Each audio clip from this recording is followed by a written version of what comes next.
नया मायका पार्ट 1। वैशाली और अनुज की शादी को अभी 1 महीना ही हुआ था, लेकिन वैशाली को अपने ससुराल में कभी ऐसा महसूस ही नहीं होता था कि वो अपने ससुराल आई है। और उसके पीछे की वजह थी वैशाली के सास ससुर का बिहेवियर। अनुज का एक छोटा भाई भी था जिसका नाम था अभिनव। वो भी वैशाली को भाभी की तरह नहीं बल्कि किसी दोस्त की तरह ट्रीट करता था। वैशाली को ऐसा लगता था जैसे वो एक मायके से निकलकर दूसरे मायके में आ गई है। इसकी वजह से वो बहुत खुश थी और जिंदगी बड़े ही मजे से चल रही थी। अरे वैशाली भाभी, आज मेरे कॉलेज में एक बहुत बड़ा फेस्टिवल है। अब रेडी हो जाना, शाम को हम चलते हैं। लेकिन अभिनव, शाम के वक्त घर का थोड़ा काम होता है। मम्मी जी, अकेले ऊपर घर का पूरा बोझ डालकर मैं आपके साथ कैसे आ सकती हूँ? अरे नहीं बहू, अभी तुम्हारी उम्र एक घर गृहस्थी में पड़ने की नहीं है। तुम जाकर अपनी लाइफ एंजॉय करो। अभिनव, अपनी भाभी को कॉलेज के फेस्टिवल में ज़रूर लेकर जाना। तुम्हारी सासू माँ बिल्कुल ठीक कह रही है वैशाली, तुम्हें जाना चाहिए। और वैसे भी अभिनव और तुम एक ही उम्र के हो। मैं तो कहता हूँ अनुज को भी साथ ले जाओ।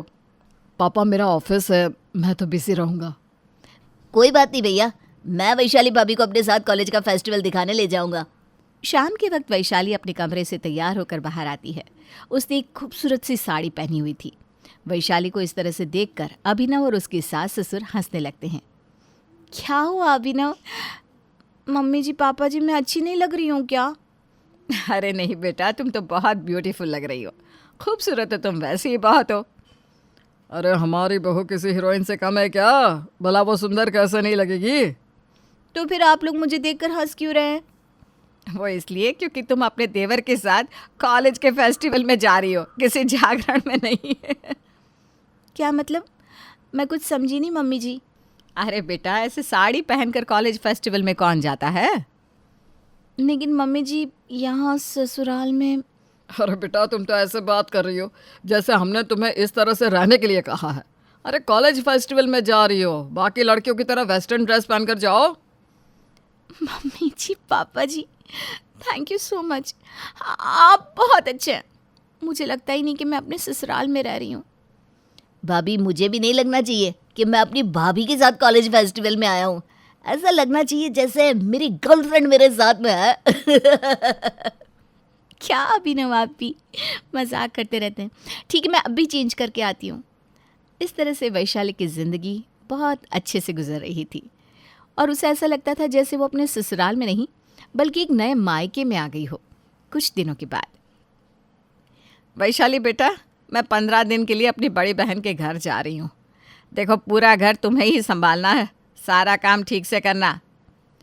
लेकिन मम्मी जी, आपने तो मुझसे सुबह की चाय तक नहीं बनवाई, मैं सारा काम कैसे करूँगी? अरे कोई बात नहीं बेटा, अभिनव और अनुज है ना, वो तुम्हारी हेल्प कर देंगे। और देखो बेटा, ससुर जी यहीं पर है तो उन्हें टाइम पर खाना देना और नाश्ता देना तुम्हारी रिस्पॉन्सिबिलिटी है, ठीक है? लेकिन मम्मी जी, मैं कैसे? अरे कोई बात नहीं बेटा, तुम अपने मायके में अपने पेरेंट्स का ध्यान तो रखती थी ना, बस ऐसे ही सबका ध्यान यहाँ रखना है। और इस तरह से वैशाली की सास कुछ दिन के लिए अपनी बहन के घर चली जाती है। उसके जाने के बाद एक दिन सुबह के 9 बज गए लेकिन अभी तक चाय नहीं मिली मुझे। मेरी दवाई भी लेनी थी। अनुज की माँ के जाने के बाद तो बहुत प्रॉब्लम होने लगी है। क्या हुआ पापा, आप परेशान क्यों लग रहे हैं? वो बेटा, तुम तो जानते हो ना, 7 बजे मुझे मेरी दवाई लेनी होती है, लेकिन चाय पिए बिना मैं दवाई भी नहीं ले सकता। और वैशाली अभी तक सोकर नहीं उठी। लेकिन अब तो सुबह के 9 बज गए पापा, अब तो भाभी को उठ जाना चाहिए। मेरा भी कॉलेज जाने का वक्त है और भैया को भी ऑफिस जाना होगा। शायद वैशाली को इस घर में बहू की तरह रहने की आदत नहीं है ना, इसलिए सो रही होगी। तभी वहाँ पर अनुज आता है। अरे 9 बज गए, आज तो मॉर्निंग वॉक करते करते पता ही नहीं चला। वैशाली, जल्दी से ब्रेकफास्ट लगा दो। बेटा, वैशाली तो अभी तक सोकर ही नहीं उठी, मैं भी सुबह से चाय का इंतज़ार कर रहा हूँ।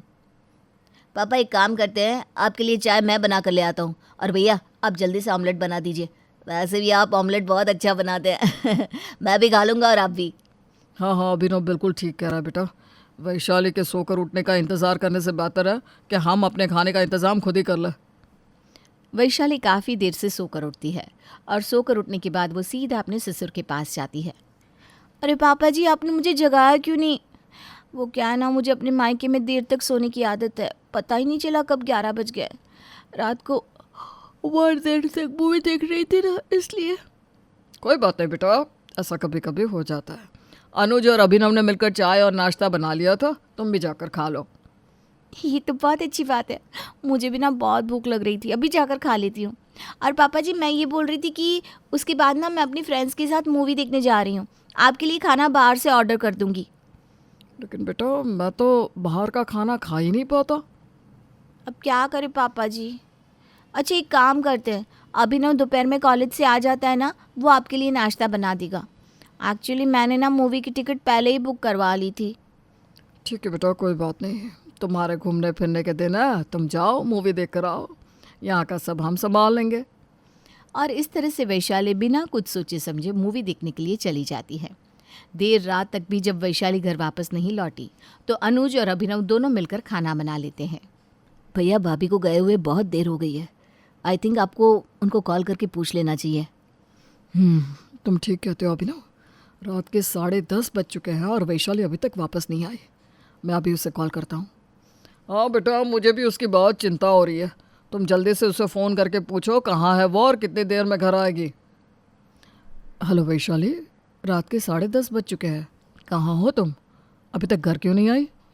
अरे अनुज, मुझे ना घर आने में अभी थोड़ा टाइम और लग जाएगा, और ज़्यादा देर हुई ना तो मैं अपनी फ्रेंड के यहाँ पर ही रुक जाऊँगी। देखो तुम खाना खाकर सो जाना। वैशाली ये क्या तरीका है, अब तुम्हारी शादी हो गई है और तुम अपने ससुराल में रहती हो, इस तरह से रात भर घर से बाहर रहना अच्छी बात नहीं है। क्या अनुज, भले ही मेरी शादी हो गई है लेकिन वो मेरा ससुराल नहीं बल्कि मेरे लिए मेरा नया मायका है, जहाँ पर मुझे पहले से भी ज़्यादा छूट मिली हुई है। और मैं तो शादी से पहले भी रात को कई बार अपने फ्रेंड्स के घर रुकती थी, तो अब क्या हो गया? समझने की कोशिश करो वैशाली, ये अच्छी बात नहीं है। देखो अनुज, अगर पॉसिबल हुआ तो मैं रात को 12 बजे तक घर आ जाऊंगी, नहीं तो फिर अपनी फ्रेंड के घर रुकूंगी, ठीक है? और अब प्लीज़ तुम मुझे परेशान मत करो, जब मम्मी जी पापा जी मुझे कुछ नहीं कहते तो तुम क्यों परेशान कर रहे हो? इतना कहकर वैशाली फ़ोन रख देती है, लेकिन अनुज को ये सब अच्छा नहीं लगता। वैशाली की सास को अपनी बहन के घर गए हुए अब 15 दिन पूरे हो चुके थे और वो वापस अपने घर लौट आई थी। लेकिन वैशाली का बिहेवियर देखकर और उसके बारे में सुनकर अब वैशाली की सास को लग रहा था कि उन्होंने वैशाली को कुछ ज़्यादा ही आज़ादी दी थी और जिसका वो गलत फ़ायदा उठा रही थी। क्या वैशाली अपने मायके और ससुराल के बीच का फ़र्क समझेगी? क्या अपने ससुराल वालों की आज़ादी का गलत फ़ायदा उठाना बंद करेगी? शादी होकर अपने ससुराल आने के बाद भी वैशाली को कभी ऐसा लगता ही नहीं था कि वो अपने ससुराल में रह रही है, क्योंकि उसके सास ससुर और बाकी के घर वाले उसे ऐसा महसूस करवा देते थे जैसे वो अब भी अपने मायके में है।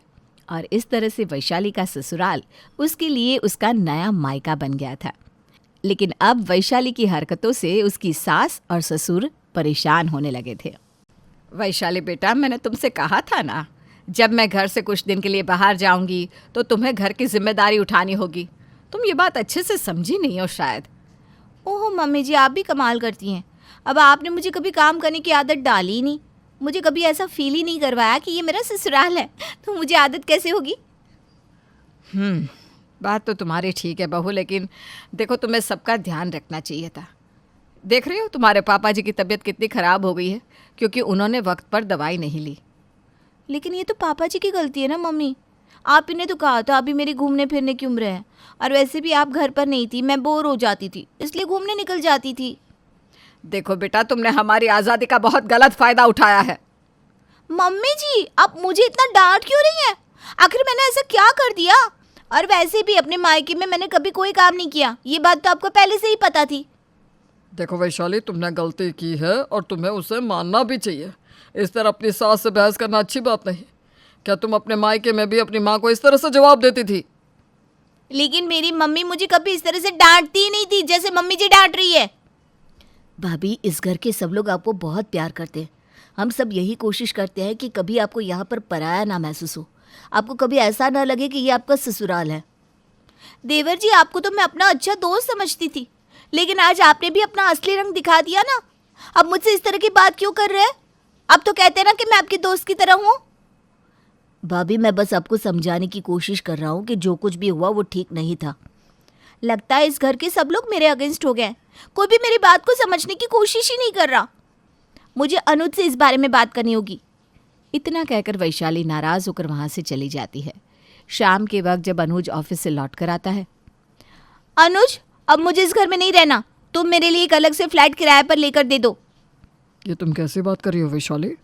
मैं अपनी फैमिली को छोड़कर कहीं नहीं जा सकता। देखो अनुज, तुम्हारे मम्मी पापा ना छोटी छोटी बात पर मुझे डांटते रहते हैं। आज तो अभिनव ने भी मुझे 10 बातें सुना दी। हाँ, क्योंकि मम्मी के जाने के बाद तुमने इस घर को ठीक से नहीं संभाला, इसलिए। तो तुम्हें भी लगता है कि ये मेरी ही गलती है? बिल्कुल तुम्हारी गलती है। हम सब लोग तुम्हें बहुत प्यार करते हैं वैशाली, सब तुम्हारा बहुत ख्याल रखते हैं। स्पेशली मम्मी पापा तो तुम्हें अपनी बेटी समझते हैं, लेकिन तुम्हें भी तो उनका ख्याल रखना चाहिए ना। ठीक है अनुज, तुम भी यही कहना चाहते हो ना कि मेरी गलती है, तो मैं ही इस घर से चली जाती हूँ। तुम बात को गलत डायरेक्शन में ले जा रही हो वैशाली। मेरे कहने का वो मतलब बिल्कुल नहीं था। मैं सब समझती हूँ। दुनिया को दिखाने के लिए आप लोग ये कहते हैं हम अपनी बहू को ससुराल में ससुराल की तरह नहीं रखते, लेकिन सच तो ये है कि सबको बहुत काम करती हुई बहू ही अच्छी लगती है। तुम बेकार में बात को खींच रही हो वैशाली। मैं अपने मायके वापस जा रही हूँ। इतना कहकर वैशाली अपना बैग पैक करती है और घर से निकलने लगती है। अरे बेटा, इतनी छोटी सी बात पर नाराज होकर भला कोई अपने मायके जाता है क्या? मम्मी, जाने दीजिए उसे। अगर आज आप लोगों ने उसे रोक लिया तो आगे चलकर और प्रॉब्लम हो सकती है। सुन लिया आपने मम्मी जी, ये सब ना आप लोगों की वजह से हुआ है। वैशाली वहाँ से चली जाती है। उसके जाने के बाद, अनुज बेटा, ये तूने क्या किया? घर की लक्ष्मी को घर से निकाल दिया। मम्मी जी, आप बस कुछ दिन रुक जाइए, आपको सारी बात अपने आप समझ में आ जाएगी। उधर वैशाली अपने मायके पहुंचती है।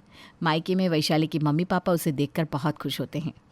क्या बात है बेटा, शादी के बाद पहली बार मायके आई हो, और वो भी अकेले? हाँ मम्मी, मुझे कुछ दिन यहीं पर रुकना है। सब कुछ तो ठीक है ना बेटा, परेशान क्यों लग रही है?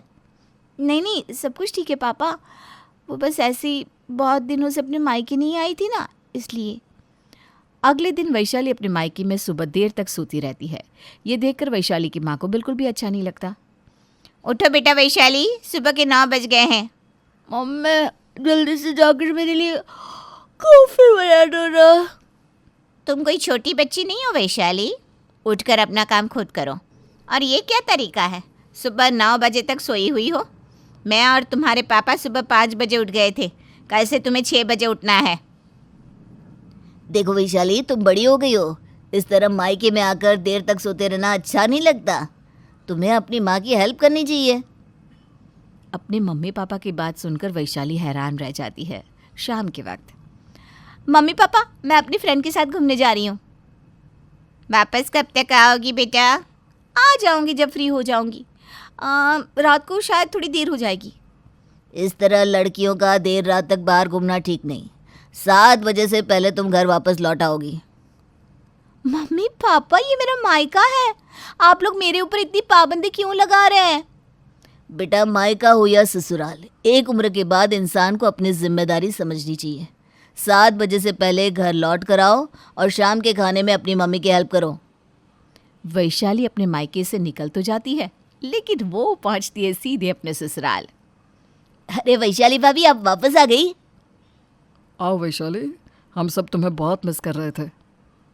देखो वैशाली बेटा, हम तो कब से सोच कर बैठे थे कि जैसे वैशाली वापस आएगी हम बाहर डिनर पर जाएंगे।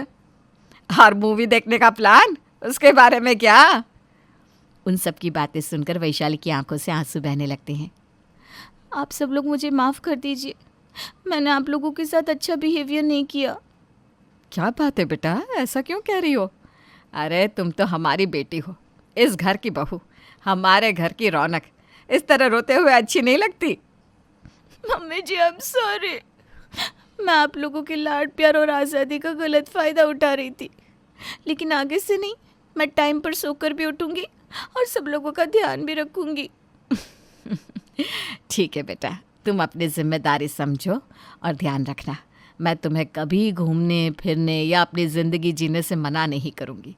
मैं समझती हूँ कि अभी तुम्हारी उम्र है ये सब करने की। वैशाली, आई एम सॉरी, मैंने तुम्हें जाने से नहीं रोका, लेकिन उसके पीछे सिर्फ यही वजह थी कि तुम इस परिवार की अहमियत को समझ सको।